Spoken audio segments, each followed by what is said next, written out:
Hey everyone, welcome to another episode of the 808 podcast where I interview business owners, CEOs, marketing people, whoever else I feel like.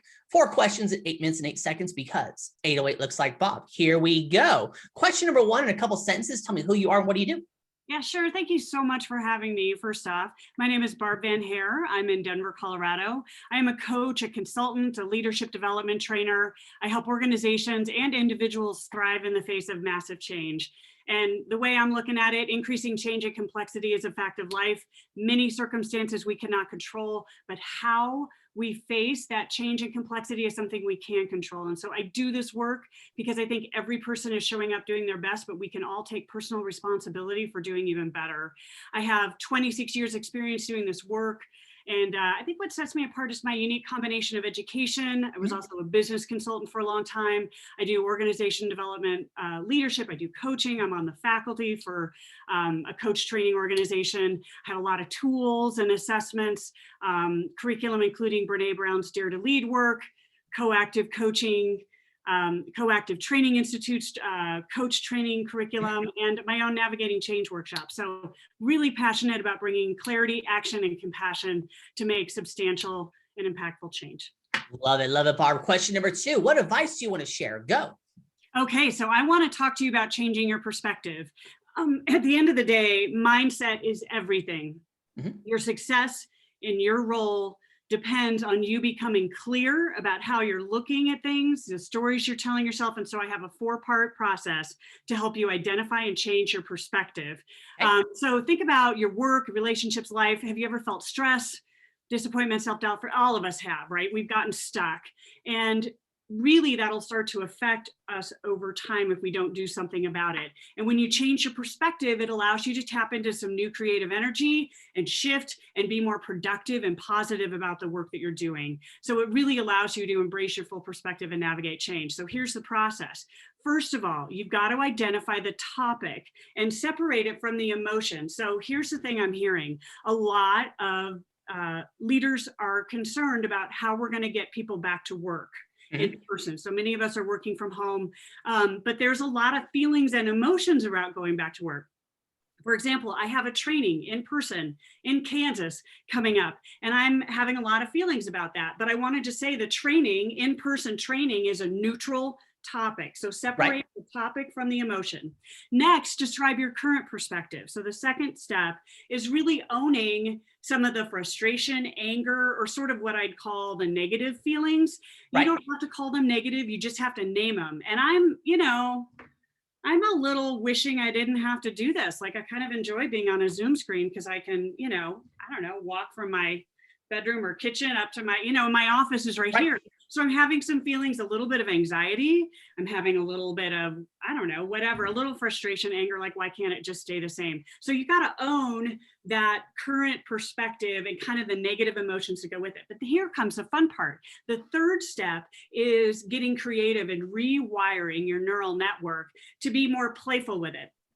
So you can look for examples like role models. My dad would just tell me, Barb, just do it. I like songs and music. There's a great song by the Soup Dragons called I'm Free to Just Do What I Want. And there's something really awesome about getting out of the house. Like we've been cooped up for a long time. So that's a new perspective. The other thing is I love flip charts and markers. And my favorite are smelly markers, and I'm kind of excited. So I could look at going back to face-to-face training and say, you know what, I get my markers back. That's awesome. But anyway, at the end of the day, you get to the 4th step, which is choose. Here's the deal. We all get to choose every day. We can take responsibility for that. And if I want to choose being gritty and angry and kind of frustrated and not so excited about it, fine. But at least I'm aware that I'm choosing to be in a bad mood about this, right? But actually, if I take a look at this, I'd rather choose the smelly marker version because I'm so excited to get back to my flip charts and get back in the classroom. So at the end of the day, here's the thing. You identify the topic, it's neutral, like separate it out from the emotion. Own your emotion, the ones that are kind of grumpy and not so good, and then generate some playful new perspectives. Look for examples all around you that are more fun. Like I said, music, art, role models, avatars, characters in movies. And what would they say about this thing that you're looking at? And last, you choose. And so I'm going with the smelly marker version. I'm going to get them out and get excited about going on my trip here. So that's the process. It's pretty easy to do, but it's pretty profound at the end of the day. It really is. And I like how you actually gave actionable steps instead of just choose to feel good about it. You know, all that stuff that, you know, I hear. Doesn't work. Yeah. It doesn't there. Let's get to question number 3. Barb, Sure. It is time for shout outs. Who you shout out? There are 3 of my favorite people, friends and colleagues. Mark Haidt with Game Plan Leader is doing some great work. He has a book called The Corporate Exhausted Hero. He helps a lot of leaders get out of that exhausted state. My personal business coach, Soleo Michael, has given me a lot of support and guidance in how to build my business in a way that works for me. And then last is Lindy Royer, and she works for the Center of Movement. And she really helps me understand that to be a strong leader, I have to take care of my body, make sure I can still move. And so, yeah, those are the 3 I'd like to give. Perfect. Love it. I'll look them up here. Number 4, final fun question. Barb, Tell me about your first sale. So actually it's with Lindy Royer. I was seeing her to help me do physical therapy and Pilates. And she knew I was sort of interested in leaving my corporate job and getting some coach training. And she just looked at me and she said, Barb, you're going to be my coach.